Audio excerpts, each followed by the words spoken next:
नमस्कार. काव्य शिको मनमोहक मराठी मालवणी कवितांमध्ये मी मनमोहन रोगे आपलं स्वागत करतो. मित्रांनो, दरवर्षी 5 जून जागतिक पर्यावरण दिन साजरा करतात. 5 जूनला गेली काही वर्ष आपला ग्लोबल वॉर्मिंग हा शब्द सतत ऐकू येतो. सगळ्या सजीवांमध्ये फक्त माणसाने हे जे पर्यावरण आहे तर ह्रास सुरू केलेला आहे. आधुनिकीकरण करता करता जे घटक आहेत पर्यावरणाचे ते सगळे प्रदूषित आणि कमी करायचे. जंगलं किंवा मातीचं प्रदूषण, हवेचं प्रदूषण, आणि त्यात पुन्हा आणखीन एक असा धोका आहे की पृथ्वीच्या भोवती जे कवच आहे, ओझोन वायूचं थर आहे, त्याला भगदाडं पडल्यामुळे शास्त्रज्ञ मोठे चिंतेत आहेत. आपल्या दिवसेदिवस दरवर्षी जे उन्हाचे चटके बसतात तर त्या ओझोन वायूला भगदाडं पडल्यामुळेच, आणि ती भगदाडं वाढत आहेत. ते ओझोन वायूचे थर परत घनदाट कशा करता येतील, भगदाडं कशी बंद करता बुजवता येतील अशी चिंता आहे. पुण्याचे वैज्ञानिक आणि खगोलगणितज्ञ डॉक्टर ब्रह्मर्षी प. वि. वर्तक यांनी 1975 लिहिलेल्या त्यांच्या ब्रह्मर्षीची स्मरण या पुस्तकात एक यावर उपाय सुचवलेला आहे. तो ह्या कवितेचा आज पर्यावरणाचा वर आपण कविता सादर करतो तेव्हा हे सांगावंसं वाटतं. तो मुद्दा बऱ्याच लोकांना तो अर्थात तो माहिती नसणार म्हणून सांगतो. डॉक्टर वर्तक 1974-75लाच 72 ते 75 दरम्यानच्या काळात त्यांनी आपल्या तपोबलाने, आध्यात्मिक बळाने मंगळ, गुरु, शनी ह्या ग्रहावर भ्रमण केलेलं होतं. आणि मंगळावर जाण्यापूर्वी तेथील वातावरणाविषयी जे मुद्दे सांगितले ते नंतर अमेरिकन यानाने पाठवलेल्या माहितीशी मंगळावरच्या तंतोतंत जुळले किंवा गुरुवरच्या सुद्धा, आणि त्यामुळे ते खूप प्रसिद्ध आले. तसंच त्यांनी शनीविषयी माहिती सांगितली की पृथ्वीच्या वातावरणात जे ओझोन वायूला थर पडत आहेत, भगदाडं पडत आहेत थराला त्या, तर तो ओझोन वायू शनीवर प्रचंड प्रमाणात आहे.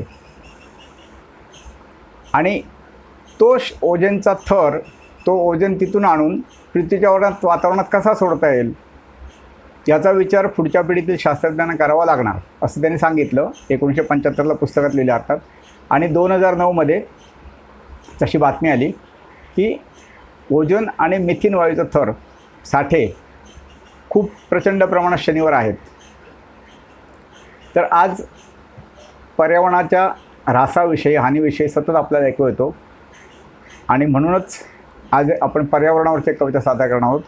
माझ्या बोल अंतरीचे या काव्यसंग्रहातील कविता आहे, आणि कवितेचे शीर्षक आहे पर्यावरण जीवनमरण. पर्यावरण जीवनमरण. बघा ना, पर्यावरणात आपलं सगळं जीवन आणि मरण अवलंबून आहे. पर्यावरण स्वतःचे संरक्षण, पर्यावरण सृष्टीचे संवर्धन. पर्यावरण स्वतःचे संरक्षण, पर्यावरण सृष्टीचे संवर्धन.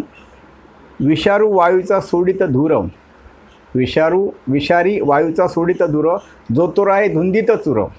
विषारी वायूचा सोडित धूर, जो तो राहे धुंदीत चूर. अशुद्ध हवा निरोगी जीवन, श्वास गुदमरे कंठाशयी प्राण. पर्यावरण स्वतःचे संरक्षण, पर्यावरण सृष्टीचे संवर्धन. खतानीय रासायनिक गेला निघुनी मातीचा कस. विषारी घातक द्रव्यानीय नद्या समुद्रे झाले घाण. विषारी घातक द्रव्यानीय नद्या समुद्रे झाले घाण. पर्यावरण स्वतःचे संरक्षण, पर्यावरण सृष्टीचे संवर्धन. विघटन हा निसर्ग नियम, पुनर्वापर ही संस्कृती छान. यूज अँड थ्रो घातक ब्रँड, थर्माकोल प्लास्टिकने वाढे ताण. पर्यावरण स्वतःचे संरक्षण, पर्यावरण सृष्टीचे संवर्धन. ई कचऱ्याचे नवेच संकट, काही केल्या होईना नष्ट. रेडियम युरेनियमचे भोग अनिष्ट. प्रदूषित होई हवेचा कणकण. पर्यावरण स्वतःचे संरक्षण, पर्यावरण सृष्टीचे संवर्धन.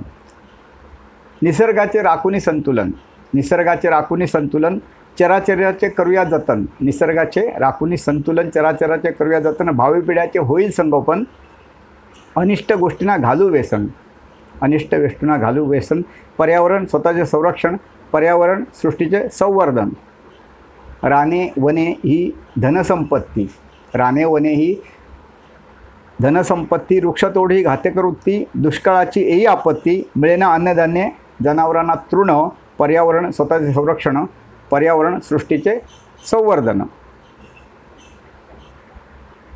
आता काय पाहिजे तर पर्यावरण भूक, पर्यावरण प्यास, पर्यावरण भूक, पर्यावरण प्यास, पर्यावरणाचा थांबू ऱ्हास, हाच अमुचा एकच ध्यास. पर्यावरण भूक, पर्यावरणच प्यास, पर्यावरणाचा थांबू ऱ्हास, हाच अमुचा एकच ध्यास.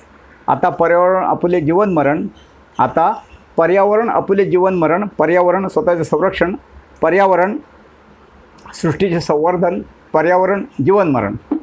धन्यवाद मित्रांनो. ही कविता कशी वाटली ते कमेंट करून कळवा. आवडली तर लाईक द्या. आपल्या मित्रमंडळांना ही कविता शेअर करा. चॅनल सबस्क्राईब केलं नसेल तर तो अवश्य करा.